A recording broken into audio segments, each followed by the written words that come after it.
எல்லாருக்கும் நமஸ்காரம். இன்றைக்கி நம்ம தசமகா வித்யை அதை ஆரம்பிக்கிறோம்.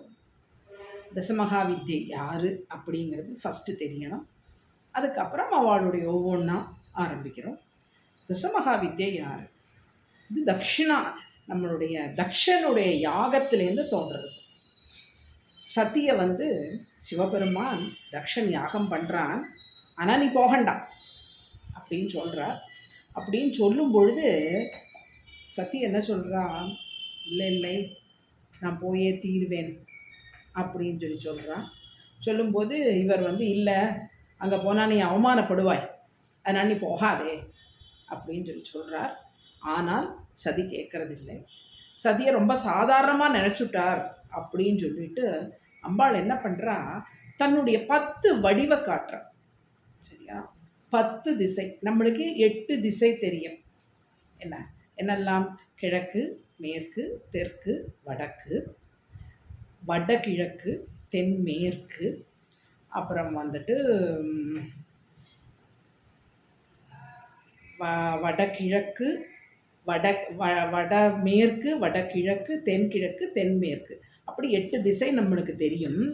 கூட மேலே கீழே ஆகாயம் பூமி எல்லாம் சேர்ந்து 10 திசை. அந்த 10 திசைக்கு மதிபதி அவள் தான். அப்போது அப்படிப்பட்ட அம்பாள் 10 தேவியாக காட்சி அளிக்கிறாள். அந்த 10 தேவியில் முதன்மையானவள் காளி. அப்போ அந்த காளிக்கு என்ன, அவளுடைய குணம் என்ன அப்படின்னு பார்த்தோம்னா, காளியோட குணம் அவள் காலத்தின் தேவதை, அழிவின் தேவதை. முதல் ஆள் காளி. அடுத்தவள் தாரா. தாரா கருணையானவள். அடுத்தது திரிபுர சுந்தரி என்கிற ஷோடசி, ரொம்ப அழகானவள். ஷோடசி ரொம்ப அழகு. அடுத்தது புவனேஸ்வரி, இந்த பிரபஞ்சமே புவனேஸ்வரி, அதனால பிரபஞ்சத்துக்கு அதிபதி புவனேஸ்வரி. அடுத்தது பைரவி, அவள் அழிவின் அதிபதி. அதுக்கப்புறம் சின்னமஸ்தா. சின்னமஸ்தா யார் அப்படின்னு கேட்டால், சுய தியாகம், விடுதலை, அதை பற்றி சொல்கிறவள் சின்னமஸ்தா.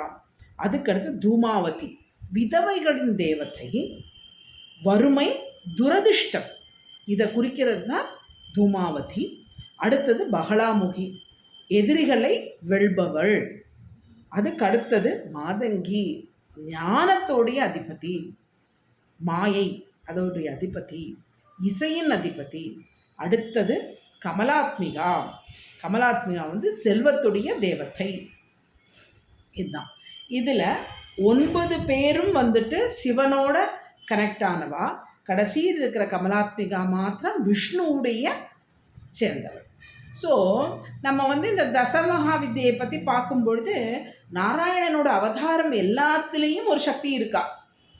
என்ன, அதனால தான் லலிதா சஹஸ்ரநாமத்தில் சொல்கிறா, நாராயண தசாகிருதி, அதாவது உன்மேஷ நிமிஷோத்பன்ன, ஒரு நிமிஷ நேரத்தில் உலகத்தை உண்டு பண்ணி அதில் நாராயணர்களை அவளுடைய 10 விரல்களில் வந்தவள் 10 தசாமகா வித்தைகள் தான் ஒவ்வொரு இடத்துலையும் நாராயணனோட பேக் போனாக இருக்கா. என்ன, அப்போ நம்மளுடைய வராக அவதாரத்தில் வாராகி பார்த்தோம். அந்த மாதிரி இருக்கிற ஒவ்வொரு வித்தைகளும் அந்த அவதாரங்களுக்கு பின்னோக்கிய சக்தி அம்பாள் தான். அதனால இந்த தசமகா வித்யை, இந்த தசமகா வித்தையில் ஆரம்பம் முதல் யார் அப்படின்னு கேட்டால், அது நம்மளுடைய காளி. ஏன் காளி முதல்ல அப்படிங்கிறது தெரியும். நம்ம பார்த்துருக்கோம், பிரளயம் வருது, எல்லாமே அடங்கி போகிறது. எல்லாமே அடங்கி போகணுன்னா அம்பாள் என்ன பண்ணுறா, நாத வடிவில் போகிறா. நாத வடிவில் போய் லயமாக பிந்துவில் போய் லயமாயிடுறான். லயமாகும்போது அங்கே ஒரு ஹோல், அந்த ஹோல் தான் பிளாக் ஹோல். அந்த பிளாக் ஹோல் தான் காளி.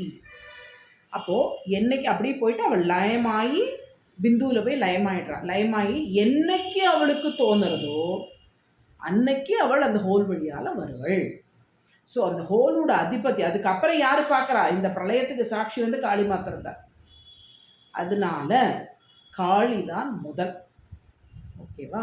அதனால ஃபஸ்ட்டு நம்மளும் தசமகா வித்யையில் காளியை பற்றி தான் முதல்ல பார்க்குறோம். எனக்கு வந்து இது வந்து ரொம்ப அட்டாச்டு ஒரு சப்ஜெக்ட். ஏன்னா நானும் மாமாவும் கடைசியாக பிளான் பண்ணியிருந்தது வந்து இதுதான். மாமாவுக்கு அதிகம் பேச முடியாது சொன்னால் அப்போ ஒரு கொஸ்டின் ஆன்சர் செஷனாக வச்சுக்கலாம் அப்படின்னு சொல்லியிருந்தேன். அது நடக்காமல் போயிடுது. இன்றைக்கி வந்து நம்ம இன்றைக்கி தொடங்குகிறோம். மாமா இதெல்லாம் கேட்டுட்டு தான் இருக்கா. தசமகா வித்யா அம்பாளை பற்றி சொன்னாலே அவர் வந்துடுவார் நம்ம மனசில். அவர் இல்லாமல் எனக்கு எதுவுமே கிடையாது. அவர் தான் எல்லாம். இந்த ஆத்தை பொறுத்த வரைக்கும் என்னோடய உலகமே அவர் தான், வேறு யாரும் கிடையாது. அப்போது அவரோட ஞாபகார்த்தமாக இன்றைக்கி வந்து நம்ம முதல்ல காளியை பற்றி பார்க்குறோம். இந்த காளியை பற்றி பார்க்கும் பொழுது நம்ம வந்து இங்கே நம்மளுக்கும் கோயம்புத்தூரில் ஒரு காளி கோவில் இருக்குது. ஒரு ஞானசேகர குருக்கள் அப்படின்னு சொல்லிட்டு ஒருத்தர் இருக்கார், காளி பக்தர். காளி மாதாவை பற்றி அங்கே போய் பார்க்கணும். அவர் அம்பாளை பார்த்துக்கிறதும் அம்பாளை பூஜை பண்ணுறதும். ஸோ காளியை பற்றி இந்த கோடான கோடி இதை வந்து பிரளயங்களை எல்லாம் தன்னுள்ள அடக்கி இருக்கிறதுனால பாக்கியெல்லாம் காலி ஆயிடுது. என்ன காளிகா, காளின்னா அங்கே ஒன்றும் இல்லை. ஒன்றும் இல்லைன்னா ஒன்றுமே இல்லையா? இல்லை, அவள் இருக்கா அங்கே. அதனால அவளுக்கு காளி, காலத்தை கடந்தவள் காளி அப்படின்னு அவளுக்கு முதல் பேர். அடுத்த பேர், இந்த எபிசோடு வந்து இந்த காளி மட்டும் ஒரு எல்லாமே வந்து ஒரு 2-3 தான் வரும், 2-3 பார்ட்டாக தான் வரும். நிறைய விஷயங்கள் இருக்குது. அதனால அடுத்தது இவளை காளிகா மந்திரத்தை அனுஷ்டானம் பண்ணுறதுனால அதுவும் ஒரு மோட்சத்துக்கு ஒரு வழிதான். அப்போது காளிக்கு வந்து காலகண்டி அப்படிங்கிற ஒரு பேர் இருக்குது. அவளை வந்து அவளை போய் நம்ம அணுகினோம்னா நம்மளுக்கு மோட்சம் கிடைக்கும். காலகண்டி அப்படின்னு பேரும். ஈஸ்வரன் தான் அவளை சிருஷ்டிச்சாருங்கிறதுனால அவளுக்கு காலகண்டின்னு பேர். அதுக்கப்புறம் ஏன் காலகண்டி இன்னொரு பேர்னா, அவர் விஷத்தை கழிச்சார் இல்லையா, அதனால் அவருக்கு காலகண்டன்னு பேர். அப்போ அவரோட பத்னி வந்து காலகண்டி ஆயிட்டா இல்லையா, அதனால் அவளுக்கு காலகண்டி அப்படிங்கிற ஒரு பேர். அதுக்கப்புறம் எல்லா திக்குலேயும் இருக்கா, 10 திக்கு தான் இருக்குது. 10 திக்குலேயும் இருக்கிறதுனால அவளுக்கு திகம்பரின்னு ஒரு பேர். எத்தனை பேர் இருக்குது பாருங்க, காளின்னு ஒரே வார்த்தையில் சொல்லி முடிச்சுடுறோம். ஆனால் அவள் வந்து எல்லா திக்குகளையும் இருக்கும்போது அவள் திகம்பரி ஆயிடுறா. அவள் வந்து அந்த லயத்தில் அம்பாள் போகிறத பார்க்குறவள் அவள். அதனால அவளுக்கு புவனேஸ்வரின்னு பேர். அதுக்கப்புறம் காலஹந்திரின்னு அவளுக்கு பேர். ஏன்னா காலனுக்கே காலனாக இருக்கா, அதனால அவள் காலஹந்திரி. அதுக்கப்புறம் மகாகாளி. என்ன கேட்டால் மிருத்யுவாக இருக்கிறதுனால அவள் மகாகாளி. அதனால தான் உஜ்ஜயினியில் வந்து மகாகாளி மகாகாளர் வழிபாடு. அங்கே மகாகாளர், அங்கே இருக்கிற அம்பாள் வந்து மகாகாளி. அவளுக்கு என்ன கலர்? ஷியாமள வர்ணம். ஏன் ஷியாமள வர்ணம் அப்படிங்கிற கேள்வி வருது இல்லையா? அவள் ஆறு? அவள் வந்து கிருஷ்ணருக்கு சிஸ்டர். அதனால அவளுக்கு ஷியாமள வர்ணம் அப்படின்னு சொல்கிறான். என்னன்னு கேட்டால் கிருஷ்ணன் எப்படி ஷியாமளனாக இருக்கிறாளோ அப்படியும், அதனால் கிருஷ்ணாங்கிற ஒரு பேரும் இருக்குது அவளுக்கு. எப்படி இருக்கான்னா காரிருளை விட கண்ணங்கரிய நிறமானாலும் அப்படி பிரகாசமாக இருக்கா. பிரகாசமான இருக்கிறதுனால அவளுக்கு வந்துட்டு மகாகாளி அப்படின்னு சொல்கிறா. அவள் வந்து வாசுதேவ பகினி, அதாவது கிருஷ்ணருக்கு சகோதரி. அதனால அவளுக்கு ஷியாமள வர்ணம் தான் இருக்கும். அதனால அவள் வந்து ஷியாமள வர்ணத்தில் இருக்கா. அதுக்கப்புறம் இவளை வந்து ஹரி சகோதரின்னு சொல்கிறான், கிருஷ்ணர் கூட பிறந்திருக்கிறதுனால. அதுக்கப்புறம் வந்துட்டு அம்பிகையின் நிறத்தை பற்றி இந்திராட்சி ஸ்லோகம் என்ன சொல்கிறது? நாராயணி பத்ரகாளி ருத்ராணி கிருஷ்ண பிங்களா அக்னி ஜுவாலா ரௌத்ரமுகி காலராத்திரி தபஸ்வினி மேகஷ்யாமா சகசிராட்சி முக்தகேஷி கோரரூபா மகாபலா அஜிதா பத்ராதா நந்தா ரோகி சிவப்பிரியா சிவதூதி கராளி சப்ரதக்ஷா பரமேஸ்வரி எல்லாத்துலேயுமே இருக்கிறவள். அதனால அவள் காளி. அப்படின்னு சொல்கிறா. அதே மாதிரி கருப்பாக இருந்தாலும் அக்னி, இப்போது சில பேர் சொல்லுவாள் கருப்பாக இருந்தால் ரொம்ப லட்சணமாக இருப்பா இல்லையா, அந்த மாதிரி இருந்தாலுமே ரௌத்ர ரூபத்தில் இருக்கிறதுனால இன்னும் பளிர்னு தெரியறா காளி. அப்போது எப்படி அக்னி பக்கத்தில் வரும்போது எல்லாமே அக்னி போட்டோம் அப்படின்னு சொன்னோன்னா அந்த இடமே பளிர்னு ஆகிடும். அதே மாதிரி காளி வந்தான்னா அந்த இடமே ரொம்ப பிரகாசமாக ஆயிடும். அதனால காளி. சரி, இவளுடைய ரூபம் எப்படி இருக்கு? காளி எப்படி இருக்கா? முண்ட மாலினி அப்படிங்கிறா. எப்படின்னா வெட்டி தலைகள் கோர்த்த மாலையை அவள் அணிந்திருப்பதால் புது ஜீவ பிராணிகள் அவளிடமே தோன்றி அவளிடமே மறையும் அப்படின்னு உணர்த்தத்தான் அவள் மண்டையோடு உள்ள மாலையை போட்டுருக்கா.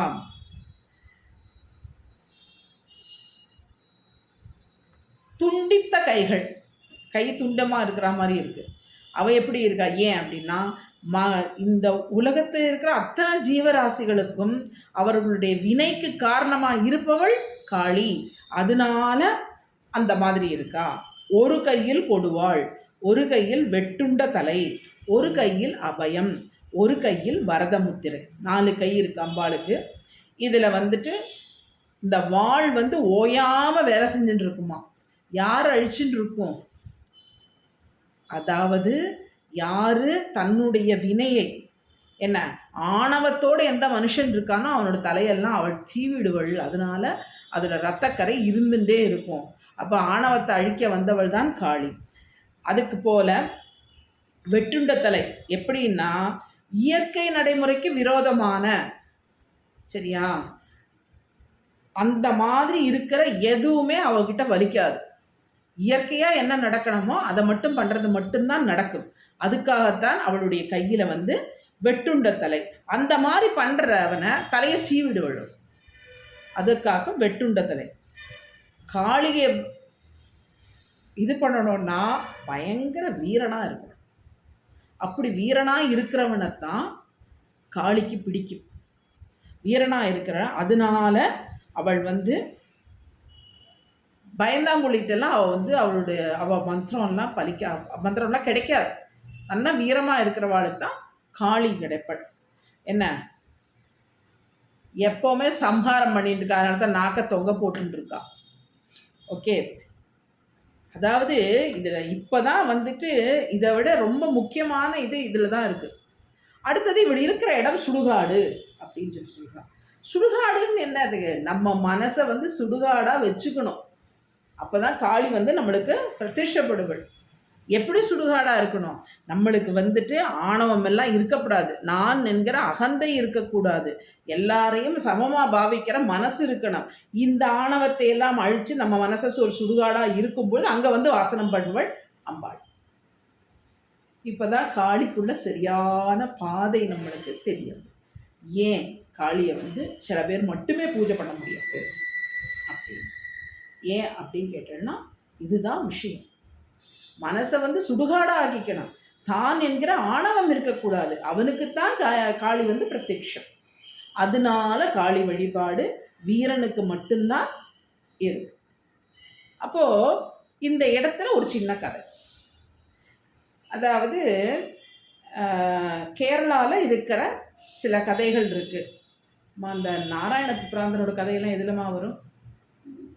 நாராயணத்து பிராந்தன் கதை ஐதீக மாலை அப்படின்னு சொல்லிட்டு இந்த கதையெல்லாம் மாமா சொல்லித்தான் எனக்கு தெரியும். மாமாட்ட அங்கே ஆற்றுல இருக்குது, மலையாளத்தில். இது நம்ம ஆற்றுல இங்கே தமிழில் இருந்ததுக்கு வருஷமே இல்லை. எனக்கு மலையாளம் தெரியாது.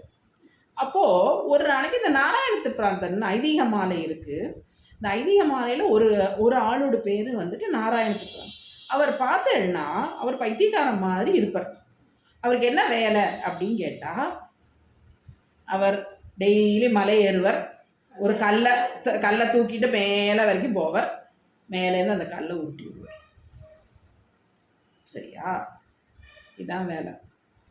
இது ஒரு வகையில் பார்த்தா அவரை பிராந்தன்னு சொல்கிறா. யாருக்கு பிராந்தன்? அவர் ஞானம் இல்லாதவனுக்கு பிராந்தன். அதாவது ரொம்ப சிம்பிள். குண்டலினி சக்தி இருக்கிறத மேலே கொண்டு போனோம், அங்கே நிலைநிறுத்தணும். நிலை நிறுத்தினவன் ஜெயிச்சுடுவான். அதை மறுபடியும் கீழே கொண்டான்னு வச்சுக்கோங்க, அவன் ஜெயிக்க முடியாது. அதுக்குள்ள ஸ்வரூபமாக்கும் நாராயணத்து பிராந்தன். இந்த நாராயணத்து பிராந்தன் இப்படியே நடந்துட்டு இருப்பார். ஒரு நாளைக்கு அவர் என்ன பண்ணினார்னா, ஒரு காளி கோவில், அவருக்கு என்ன இதெல்லாம் தெரியாது, அவர் பாட்டுக்கு நடுவில் படுத்துட்டு விட்டார். ஆசைப்படி பக்கத்தில் படுத்துட்டு விட்டார். படுத்துண்டா இல்லை, அவர் எந்த கதையில் இவர் என்ன பண்ணுறார், இவர் சுடுகாட்டில் உட்காந்துட்டு இருக்கார். காளி வந்து தன்னுடைய பரிவாரங்களோட சுடுகாட்டுக்கு வரா. இவர் உட்காந்துட்டு இருக்கிறது ஒரு பணம் எரிஞ்சுட்டு இருக்கா, அந்த பக்கத்தில் உட்காந்துட்டு இருக்கார். அப்போது காளி சொல்கிறா, நீ எதுக்கு இங்கே இருக்க, முதல்ல கிளம்பு அப்படிங்கிறா. நீ யாரு அப்படின்னு. இன்னும் என்னை பார்த்தா உனக்கு தெரியல, எனக்கு ஒன்றும் உன்னை பார்த்தா ஒன்றும் தெரியல அப்படின்னு சொல்லி இன்னும் என்னை பார்த்து நான் சிரிக்கிறேன், இத்தனை பேரோட வந்திருக்கேன், படு பயங்கரமாக இருக்கேன், எனக்கு உனக்கு என்ன பார்த்தா தெரியல. எனக்கு தெரியலை, நீ ஒரு சாதாரண ஒரு ஆள், அவ்வளோதான். இல்லை இல்லை, இது வந்து என்னோட டைம் ஆகும், இந்த இடத்துல வேறு யாரும் இருக்கக்கூடாது, நானும் என்னோட பரிவாரங்களும் மட்டும்தான் இருக்கும், அந்த மாதிரிலாம் இருக்க முடியாது, நான் இங்கே தான் இருப்பேன். சரி, உனக்கு நான் வந்து என்ன பண்ணணும் அப்படின்னு கேட்குறான், இங்கேருந்து கிளம்பி போகிறதுக்கு. அவர் என்ன சொல்கிறார், உன்னால் என்ன வேணால் பண்ண முடியுமா, நான் என்ன வேணால் பண்ணுவேன் நான் அப்படின்னு சொல்கிறார். சரி, அப்போது இதை சொல்கிறார். இவருக்கு என்ன ஒரு ப்ராப்ளம்னா, காலில் மந்துன்னா கால் வீங்க, யானை கால் சொல்கிறோம் இல்லையா, அந்த கால். அப்போ இவர் என்ன பண்ணுறார், என்னோட வலது காலில் இருக்கிற மந்து எடுத்து இடது காலுக்கு மாற்றி கொடு அப்படிங்கிறார். என்ன அவ சொல்கிறா வந்துட்டு, அதெல்லாம் முடியாது, அது உன்னோட கர்மா. என்னோட கர்மாவை இதையே உன்னால் தீர்க்க முடியல, நீ என்ன காளி? இதுதான் அவருடைய கேள்வி. என்ன சொல்கிறா, சரி மாற்றி கொடுத்துடலாம். சரி மாற்றி கொடுத்தாச்சு, எனக்கு இது இல்லாமையே போனோம், நான் தான் சொல்லிட்டே கர்மா அப்படின்னு. அப்போனா நான்லாம் உன்னெல்லாம் ஒத்துக்க முடியாது. என்ன உன்னோட என்னோட வந்து பழையபடி என்னோட வலது காலிலே இருக்கட்டும், நான் இருக்கேன், நீ பாட்டுக்கு நீ இரு அப்படின்னு அம்பாள் ஆசீர்வாதம் பண்ணிட்டு போகிறான். அப்படி தைரியமாக அவளை யார் எதிர்த்து நிற்கிறாளோ அவளை தான் காளிக்கு பிடிக்கும். ஸோ இந்த தைரியத்துக்குள்ள ஒரு கதை தான் இந்த நாராயணத்து பிராந்தனுடைய கதை. இது ஐதீக மாலை அப்படின்னு. இதில் நிறைய கதைகள் இருக்கு. என்ன, பறச்சி பெற்ற பந்திருவர் அப்படின்னு இந்த கதைகளுக்கு பேர். நம்ம வந்து ஒரு என்னன்னு கேட்டாங்கன்னா, இது என்ன ப்ராப்ளம் அப்படின்னு கேட்டால், எனக்கு வந்து மலையாளம் தெரியாது. இந்த புக்ஸு ஃபுல்லாக வந்து மாமாவாத்தில் எர்ணாகுளத்தில் இருக்குது. வேறு யார்கிட்டயா இருந்ததுன்னா ஒரு டிரான்ஸ்லேட்டரை வச்சு இதை பற்றி பேசலாம். ரொம்ப இன்ட்ரெஸ்டிங் சப்ஜெக்ட், நிறைய கதைகள் மாமா சொல்லுவா இதை வச்சு. என்ன, இந்த காளிக்கு வந்து ஒரு தைரியமாக இருந்ததுக்கு ஒரு அடையாளமாக்கும் நாராயணத்து பிராந்தனோட கதை. அதுக்கு அடுத்தது சரி, நம்ம வந்து முண்டமாலினியை பற்றி பார்த்தோம். அடுத்தது இது வந்து ஒரு 2-3 எபிசோடு வரும். காளி மாத்திரம். ஓகே, சப்தசதியில் அம்பாளை எப்படி சொல்கிறா? பிரதம சரித்திரத்தில் 10 தலைகள் 10 கைகளுடன் வர்ணிக்கப்படுகிறாள். வலப்புறம் தொடங்கி இடப்புறம் கீழ் கைகள் வரை முறையே கத்தி, அம்பு, கதை, சூலம், சக்கரம், புஷுண்டி, அதாவது கவண்டி அடிக்கிறாள் அந்த கல், பரிகம் குண்டாந்தடி, வில், வெட்டுண்ட தலை, இவைகளை வைத்திருக்கிறாள். இவளே விஷ்ணுவின் துக்கமாயை விலக்கி தாமசி தேவி என்ற பெயர் பெற்றாள். நம்ம கிட்ட இருக்கிற அழுக்குகளை நீக்கிறதுக்கு தான் அவள் 10 கைகளில் 10 ஆயுதங்கள் வச்சிருக்கா. அதனால காலத்தை கடக்கும்போது எல்லா திசைகளுக்கும் அவள் தான் ராணி, அவள் தான் எல்லாமே. அதனால அவள் காளி, அவள் தான் மகாசக்தி. இதுக்கு வந்து காளி மாதாவை பற்றி பாரதி நிறைய பாடியிருக்கார். என்ன,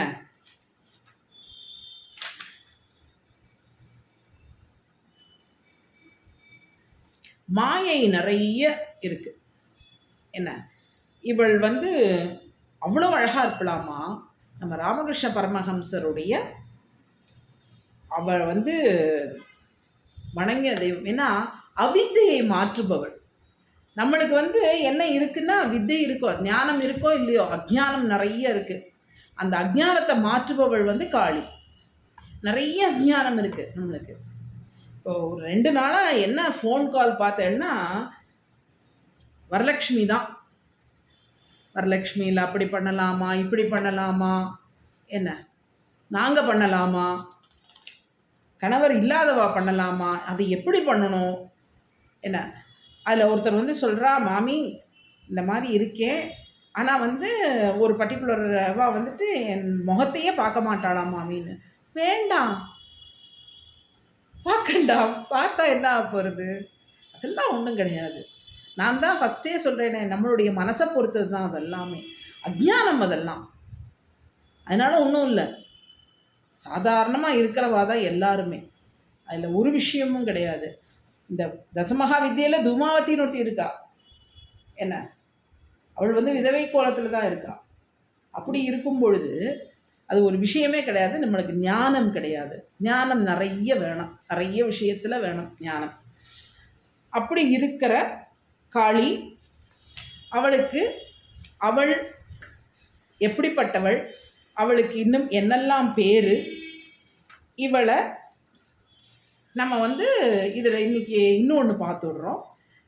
காளியோடைய உபாசனை கிரம தீட்சை எப்படி எடுத்துக்கிறாங்க. எங்ககிட்ட நிறைய பேர் கேட்பா, ஸ்ரீவித்யா எடுத்துக்கும் போது எதுக்கு பாலா அது இது இப்படி போயிட்டே இருக்கேள், 1 வருஷம் ஆறுது 2 வருஷம் ஆறுது அப்படியெல்லாம் கேட்பா. என்ன நிறைய பேருக்கு ஸ்ரீவித்யானா உடனடியாக வந்த உடனே ஸ்ரீவித்யா கிடச்சிடணும் அப்படின்னு ஒரு எண்ணம். அதுக்கு கிரமம் இருக்குது. அந்த கிரமத்தை பற்றி ஃபஸ்ட்டு ஸ்ரீவித்யாவோடு சொல்கிறேன், அதுக்கப்புறம் காளியோடு சொல்கிறேன். இந்த காளியோட இதுக்கு வந்து பேர் வந்து சாம்ராஜ்ய மேதா தீக்ஷா அப்படின்னு பேர். நம்ம ஸ்ரீவித்யா உபாசனத்தில் எப்படி வருது, ஷோடசி தீட்சை பெறறதுக்கு முன்னாடி மகாகணபதி, ஸ்ரீ மகாகணபதி, பாலா, ராஜமாதங்கி, வாராகி, பஞ்சதசி, ஷோடசி இப்படி தான் போகணும். ஸோ நம்ம வந்து ஸ்ரீவித்யாவுக்கு வந்த உடனே எனக்கு ஸ்ரீவித்யா கிடைக்குமா, எனக்கு வாராகி கிடைக்குமா அப்படி கேட்குற வாழ்க்கையில் இன்றைக்கி பதில் இது தான். கணபதி பண்ணினா தான் பாக்கி உள்ளதெல்லாம் நம்மளுடைய அஸ்திவாரம் ஸ்ட்ராங்காக இருக்கணும் இல்லையா, அதுக்காகத்தான். அப்போது காளிக்கு எப்படியெல்லாம் பண்ணுறா,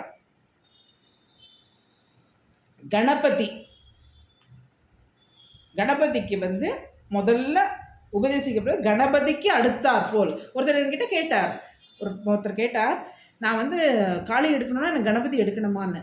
கணபதி எடுக்கணும். என்ன ஸ்பர்ஷமணி அப்படிங்கிற மாதிரி ஏகாட்சரி வித்தியை சொல்லப்படுறது ஃபஸ்ட்டு. அதுக்கப்புறம் வந்து சந்தானப்பிரதா காளி மந்திரம் கொடுக்குறா. அதுக்கப்புறம் இந்த சாதகனுடைய வீரத்துக்கும் பக்குவதைக்கும் எப்படி கொடுக்கலாம்னு பார்த்துட்டு தான் குருநாதர் சாம்ராஜ்ய மேதாதீட்சை செய்விக்கப்படுகிறது. அவர் பாப்பர், இவன் நன்னா பண்ணுவன், ஓகே இவனுக்கு வந்து தைரியமாக பண்ண முடியும், என்ன அந்த மாதிரி பண்ண முடியுங்கிறவனைத்தான் அவர் வந்து சாம்ராஜ்ய தீட்சை கொடுப்பார். என்ன காளிதாசனுக்கு கிடைச்சது வந்துட்டு, காளிதாசனுக்கு காளியே உபதேசம் பண்ணது வந்துட்டு சடாக்ஷரி வித்யை 6, என்ன சடாக்ஷரி வித்தியை போட்டு பண்ணுறான். அதனால அந்த மாதிரி காளியே கொடுத்ததுனால தான் காளிதாசன் வந்து அவ்வளோ பிரசித்தி. என்ன ஏன்னா தைரியத்தையும் சேர்த்து கொடுத்து விட்றான். அதனால் காளி உபாசகனுக்கு மெயினாக வேண்டது வந்துட்டு நல்ல தைரியம். அதுக்கப்புறம் மனசு என்கிற சுடுகாட்டை வந்து ரொம்ப க்ளீன் பண்ணி வச்சுக்கணும். மனசை வந்து சுடுகாடு மாதிரி வச்சுக்கணும். தன்னுடைய ஆணவம், ஈகோ தான் மெயின். ஈகோ வந்து மனுஷனை வந்து என்ன வேணால் பண்ணிவிடும். ஈகோ விட்டால் தான் கோயின் வரும், காட் வருவர், உள்ள ஜிஓடி வருவர். அதனால் நீங்கள் வந்து காளி உபாசனை ரொம்ப ரொம்ப பிரசித்தம். இன்றைக்கி வந்துட்டு அதிகம் வெளியில் சொல்ல மாட்டா. அப்படிப்பட்ட காளியுடைய இது வந்து இன்றைக்கி நம்ம தசமகா வித்தியில் ஆரம்பிச்சிருக்கோம். இன்றைக்கி டிஸ்கிரிப்ஷன் பாக்ஸில் இந்த நான் சொன்ன அஷ்டபுஜ திருநேத்திர, இங்கே இருக்கிற காளிக்கு வந்து 3 கண் இருக்குது. திருநேத்திர தசபுஜ வக்ர, கொஞ்சம் சரிஞ்சா மாதிரி தான் இருப்பளம்பாள். அந்த கோவிலில் வந்து இப்போ வந்து 8ஆம் தேதி வந்து கொடியேறுறது. என்ன கொடியேறி 9ஆம் தேதி வந்து இவள் வந்து சப்தமாதாக்கள்லேயும் உண்டு. சப்தமாதா ஹோமம் இருக்குது. அதுக்கப்புறம் வந்துட்டு விளக்கு பூஜை இருக்குது. திருக்கல்யாணம் பண்ணுறார் காளி சுவாமி. காளிக்கு வந்து திருக்கல்யாணம் பண்ணுறார். அப்புறம் ஆடி குண்டம் பண்ணுறான் இந்த கோவிலில். இது வந்துட்டு இந்த கோவிலில் நடக்கிறது. அப்புறம் அபிஷேகம் இருக்குது. என்னைக்கு தெரியுமா? குண்டம் வந்து 11ஆம் திங்கக்கிழமை அன்னைக்கு, வர திங்கக்கிழமை அன்னைக்கு அம்பாளுடைய திருக்கல்யாணம் நடக்கிறது. அதுக்கப்புறம் வந்துட்டு 12ஆம் தேதி அன்னைக்கு கரகம், இந்த கோயம்புத்தூர் மாவட்டத்துல எல்லாம் வந்துட்டு இந்த கரகம் எடுக்கிறது, சுவாமிக்கு கலசத்தை வந்து தலைமையில் வச்சு கொண்டு வருது என்ன. அப்புறம் குண்டம் இறங்குதல் எல்லாம் இருக்குது. அடுத்த நாளைக்கு 13ஆம் தேதிக்கு மறுபூஜையும் மஞ்சள் நீராட்டு விழாவும் இருக்குது அம்பாளுக்கு. ஸோ இதில் யாரெல்லாம் கலந்துக்கலாம்? கல்யாணம் ஆகாதவாளுக்காக கலந்துக்கலாம். அப்புறம் யாருக்கா உடம்பு சரியில்லைன்னா அவள் கலந்துக்கலாம். இவாளுடைய இந்த பூஜைகளுக்கு என்ன வேணுமோ, என்ன முடியுமோ அதை பண்ணி இது பண்ணலாம். அவள் கான்ட்ரிபியூஷன் கொடுக்கலாம். நான் டிஸ்கிரிப்ஷன் பாக்ஸில் குருக்களுடைய பேர், நம்பர், ஃபோன் நம்பர் கொடுத்துட்றேன். நீங்கள் அவரை காண்டாக்ட் பண்ணி உங்களால் என்ன முடியுமோ அதை அந்த கோவிலுக்கு பண்ணுங்கோ. ரொம்ப ஸ்ரத்தையாக நடக்கும். இதே கோவிலில் நம்மளுக்கு வந்து நவராத்திரி சமயத்தில் நவச்சண்டி யாகம் இருக்குது. அந்த டைம்லேயும் அவருக்கு இது பண்ணிக்கலாம். இதில் என்ன அப்படின்னு கேட்டோன்னா, இந்த சண்டியா ஹோமத்துக்கு இவர் என்ன பண்ணுறாருங்கிறதையும் நான் சொல்லிடுறேன். ஒவ்வொரு சண்டியோட ஒவ்வொரு இது முடிஞ்ச உடனேயும் புடவை, பட்டு புடவை தான் அவன் ஹோமத்துக்கு அம்பாளுக்கு கொடுக்குறான். அவ்வளவு ஜோராக பண்ணுவான். ஒரு பெரிய யாக கூட்டம் இருக்கு. அருமையாக காளிக்கு எதிர்க்க வச்ச சண்டி ஹோமம். சப்தசதி பாராயணம் நல்லா படித்தவாளை வச்சு, உபதேசம் உள்ளவாளை வச்சு பண்ணுறான். ரொம்ப அருமையாக இருக்கும். இந்த கோவிலில் நடக்கிறது எல்லாமே அருமையாக இருக்கும். அதனால நீங்கள் இந்த கோவிலுக்கு எதாவது கொடுக்கணும்னு நினச்சேன்னா, இந்த தடவை வந்து தங்கத்தேர் பண்ணணும் அப்படிங்கிறது வந்துட்டு அவளுடைய ஒரு அம்பாள் வந்து உத்தரவு கொடுத்துருக்கா.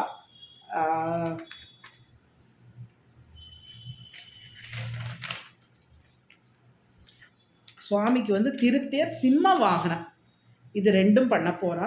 இதுக்கு யாருக்கெல்லாம் என்னெல்லாம் முடியுமோ அதை பண்ணுங்கோ. அதுபோல் இந்த கோவிலோட இந்த திருக்கல்யாணத்துக்கு வந்துட்டு சுவாமிக்கு நம்ம வந்து இந்த கோயம்புத்தூர் பக்கம்லாம் மொய் எழுதுறது அப்படின்னு நம்ம ஓதிட்டு கொடுக்குறோமே மாப்பிள்ளை பொண்ணுக்கு, அந்த மாதிரி அம்பாளுக்கு கொடுக்கலாம். அதை வந்து யாருக்கெல்லாம் முடியுமோ அவள் பண்ணுங்கோ. அதை வந்து அந்த நம்பரையும் நான் போட்டு வைக்கிறேன். நம்மளுக்கு நாளைக்கு காளி பயங்கரியா சுந்தரியா அப்படிங்கிறத பார்ப்போம். நன்றி, வணக்கம்.